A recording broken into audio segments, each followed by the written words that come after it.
নমস্কার বন্ধুরা, এ to Z scheme YouTube চ্যানেলে আপনাদের স্বাগত জানাই। চলে এসেছে আবারও একটি নতুন ভিডিওর সাথে। আজকের ভিডিওতে আমরা আলোচনা করব প্যান কার্ডের আরেকটি গুরুত্বপূর্ণ আপডেট নিয়ে। বলা হয়েছে যে দুটি প্যান কার্ড থাকলে বড় জরিমানা।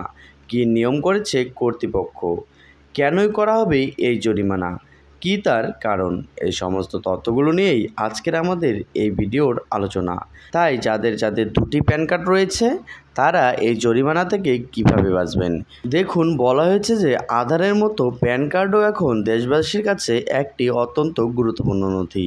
10 সংখ্যার এই নম্বর দিয়ে থাকে আয়কর বিভাগে পরিচয়ের প্রমাণের পাশাপাশি বিভিন্ন আর্থিক কার্যকলাপ যেমন ব্যাংক অ্যাকাউন্ট খোলা, ঋণের আবেদন, আয়কর রিটার্ন জমার কাজে লাগে এই কার্ড। এমনকি যে কোনো ধরনের বিনিয়োগে প্যান কার্ড লাগবেই। এবারে হালকা করে জেনে নেওয়া যাক এখন কোন কোন কাজে প্যান কার্ড লাগে। মনে রাখবেন, প্যান নম্বর প্রতিটি কার্ডধারীদের জন্য অনন্য এবং সব আর্থিক লেনদেনের জন্য একটি যাচাই নম্বর হিসেবে ব্যবহৃত হয়। ভারতে করযোগ্য আয় এবং রিয়েল এস্টেট এবং মিউচুয়াল ফান্ডের লেনদেনের মতো কিছু আর্থিক লেনদেন করার ক্ষেত্রে প্যান কার্ড অপরিহার্য নথি। সেই ক্ষেত্রে দুটি প্যান কার্ড থাকলে বড় জরিমানা। কী নিয়ম করেছে কর্তৃপক্ষ জেনে নেওয়া যাক। দুটি প্যান কার্ড থাকলে কি কি জরিমানা।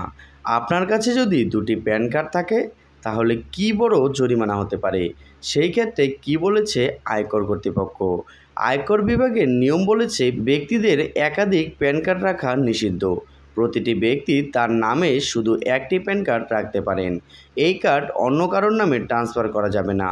একাধিক প্যান কার্ড থাকলে জরিমানা হতে পারে। একের বেশি প্যান কার্ড থাকলে কি কি সাজা হতে পারে। যদি একজন ব্যক্তির একাধিক প্যান কার্ড পাওয়া যায় তাহলে আইটি বিভাগ তাদের বিরুদ্ধে আয়কর আইন 1961 ধারা 272B এর অধীনে প্রক্রিয়া শুরু করতে পারে। এই ধারা অনুযায়ী টাকা জরিমানা হবে ওই ব্যক্তির। একাধিক প্যান কার্ড থাকার জন্য ব্যক্তির উপর 10,000 টাকা জরিমানা করতে পারে প্যান কর্তৃপক্ষ। আধারের সাথে pan card link. Finance act 2017, income tax act 1961 একটি নতুন ধারা 139AA যোগ করা হয়েছে। 1 জুলাই থেকে আয়ের রিটার্ন দেওয়ার সময় তার আধার নম্বর উদ্ধৃত করতে হবে। 2017 আইনের ধারা অনুযায়ী এই কাজ বাধ্যতামূলক। তো বন্ধুরা, এই ছিল দুটি প্যান কার্ড থাকলে কত টাকা জরিমানা হতে পারে এবং কি কি সমস্যা হতে পারে এই নিয়ে একটি গুরুত্বপূর্ণ আপডেট। আপনার কাছেও যদি থাকে দুটি প্যান কার্ড তাহলে একটিকে অবশ্যই স্যালেন্ডার করে দিবেন। ভিডিওটি কেমন হয়েছে কমেন্ট বক্সে অবশ্যই জানাবেন। তার সাথে আপনারা যদি আমাদের চ্যানেলে নতুন হয়ে থাকেন তাহলে আমাদের চ্যানেলটিকে সাবস্ক্রাইব করে পাশে থাকা বেল আইকনটি প্রেস করে রাখবেন, কেননা আমরা এই চ্যানেলের মধ্যে আপনাদের জন্য প্রতিনিয়তই এই ধরনের ভিডিও আপডেট দিয়ে থাকি। দেখা হচ্ছে পরবর্তীতে একটি নতুন ভিডিওর সাথে। ভালো থাকবেন, সুস্থ থাকবেন।